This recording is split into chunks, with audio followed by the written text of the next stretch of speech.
மட்டும் சோதிக்கப்படுகிற நமக்கு தேவன் இயேசு கிறிஸ்து உதவி செய்ய வல்லவராய் இருப்பதாக நேற்று நாம் தியானித்தோம்.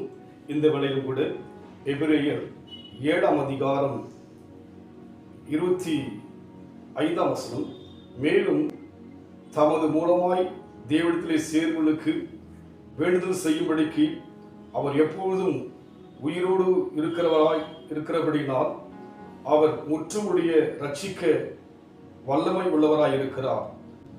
எப்பொழுதும் அவர் உயிரோடு இருக்கின்றபடியினால் நம் தேவன் மரித்தவர் அல்ல. இந்த உலகத்தில் எப்பேற்பட்ட மனிதன் வாழ்க்கையிலே மரணம் வரும், மரணத்துக்கு பின்னால் முழுமையாக அவன் வாழ்க்கை முடிந்து போகும். அந்த மரித்தவர்கள் மூலமாக எந்த பலனும் எந்த மனிதனுக்கும் கிடைக்காது. ஆனால் தெளிவாக சொல்லப்படுகிறது, அவர் எப்பொழுதும் உயிரோடு இருக்கிறார் என்று சொல்லி. இந்த வேளையிலும் கூட நாம் அநேக விதமான தடுமாற்றத்தின் பாதையிலே கடந்து போகிறோம்.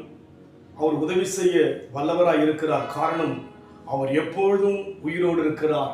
பேசுகிற எனக்கு ஒரு நாள் மரணம் சம்பவிக்கலாம். எனக்கு முன்பாக அநேகர் மரணத்தை சந்தித்திருக்கலாம். இந்த உலகத்தில் ஒவ்வொருடைய வாழ்க்கையிலையும் பிறப்பது எப்படி உண்மையோ அதுபோல் மரணம் என்பதும் எல்லா மனிதனுக்கும் உண்மையான ஒரு காரியமாக இருக்கிறது. ஆனால் இங்கே ஒரு உண்மை சொல்லப்படுகிறது, அவர் எப்பொழுதும் உயிரோடு இருக்கின்றவர் என்று சொல்லி. இந்த நாளிலும் கூட நம் வாழ்க்கையிலே ஒரு தோல்வியின் பாதையில் சென்று தோற்று விடுவோம் என்று யோசிக்கிறோம். ஒரு குழப்பத்தினுள்ளாய் சென்று நம் வாழ்க்கையிலே எழும்ப முடியாது என்று யோசிக்கிறோம்.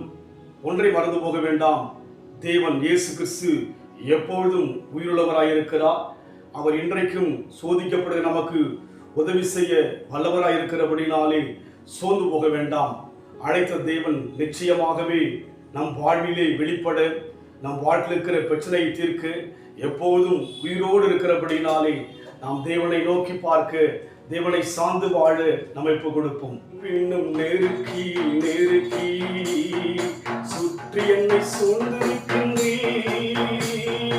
இன்னும் நெருக்கி நெருக்கி சுற்றி என்னை சூழ்ந்திருக்கின்றீர். அமர்ந்தாலும் படுத்தாலும் அப்பா நீர் அறிந்திருக்கின்றீர். நான் அமர்ந்தாலும் படுத்தாலும் அப்பா நீர் அறிந்திருக்கின்றீர். நன்றி ராஜா இயேசு ராஜா, நன்றி ராஜா இயேசு ராஜா, என்னை காண்பவரே தினம் காப்பவரே. எப்பொழுதும் உயிரோடு இருக்கின்றபடியினால் நம்மோடு வாழ்ந்த நெருக்கமான உறவுகள், நம்முடைய முற்பிதாக்கள் மரித்து விட்டார்கள். அவர்கள் மூலமாக இனி நம் வாழ்க்கையிலே எந்த பலனும் இல்லை. ஆனால் இயேசு கிறிஸ்து எப்போதும் உயிரோடு இருக்கிறபடினாலே பதில் உண்டப்பா. எங்கள் ஜெபத்திற்கு பதில் உண்டு, எங்கள் விண்ணப்பங்கள் கேட்கப்பட்டிருக்கிறது, எல்லா விண்ணப்பத்திற்கும் பதில் உண்டு என்று சொல்லி நாங்கள் உண்மையே சார்ந்து வாழ எங்களை ஒப்புக் கொடுக்கிறோம். பொறுப்படுத்திக் கொள்ளுங்க. இயேசுவின் நாமத்தில் பிதாவே, ஆமென். கர்த்தர் ஆசீர்வதிப்பாராக.